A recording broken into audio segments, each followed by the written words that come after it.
पहा, आई भगवतीची ओटी भरल्याने सुख, समृद्धी, ऐश्वर, दीर्घायू, सौभाग्य आपलं सर्व वाढत असतं. आणि त्याच्यामुळं आपल्याला आई भगवतीची ओटी भरायची असते. सर्वांनी 9 दिवसामध्ये आई भगवतीची ओटी भरा आणि आपलं सुख, समृद्धी, मुलांचे शिक्षणात येणाऱ्या अडचणी त्या सर्व दूर व्हाव्यात ह्याच्यासाठी आई भगवतीला प्रार्थना करायची. आणि आपलं जे व्यवसाय उद्योग आहे तो चांगला चालावा ह्याच्यासाठी प्रार्थना करायची. पुढील आपण नमस्कार, व्हिनीस किचनमध्ये आपलं स्वागत आहे. पहा, इथं असं म्हणता करंजीला आंघोळ केलेलं बाहेरच्या लोकांना काही बाधा वगैरे असते, भूत प्रेत असं म्हणतात, जे लागलेलं आहे ते इथं आंघोळ केल्याने मुक्त होतात. हे दत्त महाराजांचं ठिकाण आहे. आणि इथं पहा, हे दत्त महाराजांचे जे आहेत ते सेवेकरी आपण बोलतो. आणि इथं विठ्ठल रुक्माईची पण खूप छान आमची पूजा झाली आणि गर्दी नव्हती. गुरुवार पण होता आणि देवीला पण ओटी वगैरे भरायची होती, तर मग आम्ही इथं आलेलो होतो. आणि असं हे पाठीमागचं बॅकग्राऊंड पाहून असं वाटत होतं की आपण खरंच पंढरपूरमध्ये आहे की काय. आणि खूप छान आमचे असे दर्शन झाले. आपल्याला नवरात्रात देवीची ओटी भरायची आहे आणि इथं खूप गर्दी असते, पण नवरात्र असल्यामुळे इथं ह्यावेळेस शांत आहे. पहा, इथं आपलं महादेवांचं पण दर्शन झालेलं आहे. आणि हे दत्त महाराजांचं आजोळ म्हणजे त्यांच्या आजीचं गाव आहे आणि तिथं त्यांचा जन्म झालेला आहे, असं त्याला आजोळ म्हणतात. आणि एकदम शांत वातावरण, फक्त पक्ष्यांचाच आवाज येत होता, किलबिल किलबिल असं. हे पहा, बांबूचे झाडं वगैरे. आई भगवतीची आपल्याला 9 दिवसात जेवढी होईल तेवढी ओटी भरायची. जेवढ्या तुमच्या देव्या असत्यान गावातल्या, इकडच्या तिकडच्या, आपली घरची कुलस्वामिनी, आपले जी देवघरात असते तिची पण आपल्याला ओटी भरायची खाना नारळाने. किंवा तुम्ही ब्लाऊज पीस, खोबऱ्याचा तुकडा, हळकुंड,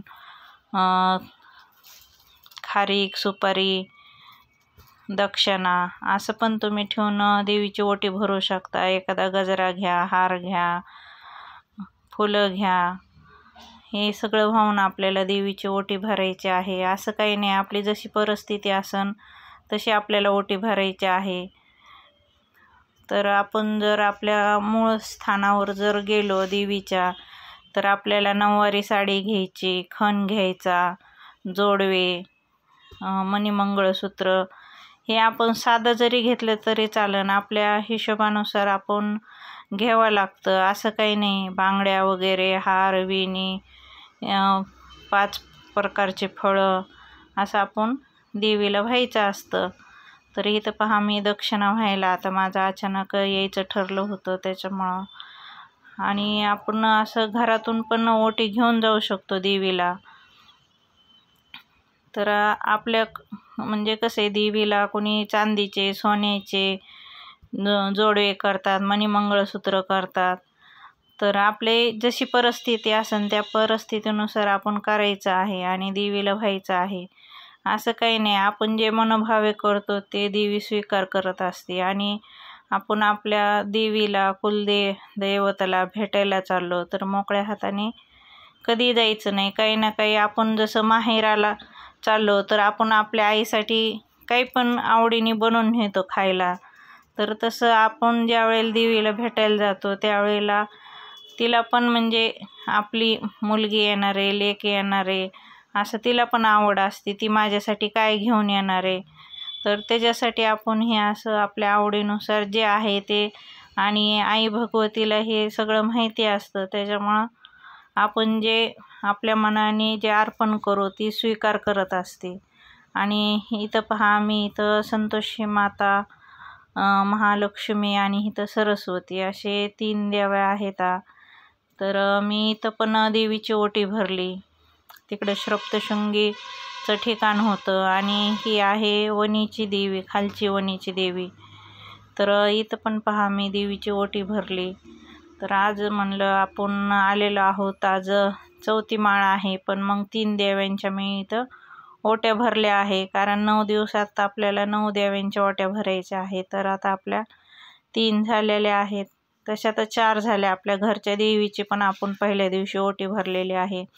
आणि इथं पण महादेवाचं आम्हाला दर्शन झालेलं आहे. व्हिडिओ आवडल्यास लाईक सबस्क्राईब करा. इथं पहा, ही खालची ओणीची देवी आहे आणि इथं पहा असं पाणी वगैरे सर्व पाणी हिरवं आहे. इकडं महादेवाचं मंदिर वगैरे आणि खूप शांत ठिकाण आहे. इथं पण काल आमची देवीची आरती वगैरे झालेली आहे. आपण सप्तशृंगी गडावर जातो त्यावेळेला वणी गाव लागतं आणि वणी गावामध्ये ही देवी आहे, जगदंबा देवी म्हणून. आणि खूप छान इथं पण आमचं देवीचं दर्शन वगैरे झालं. ह्या देवीची पण ओटी वगैरे भरली, पण इथला व्हिडिओ आपल्याला घेता आलेला नाही, कारण की तिथं सगळे सिक्युरिटी गार्ड वगैरे सर्व आहेत, व्हिडिओ घेऊन देत नाही. पण मग मी हा लांबून घेतलेला आहे.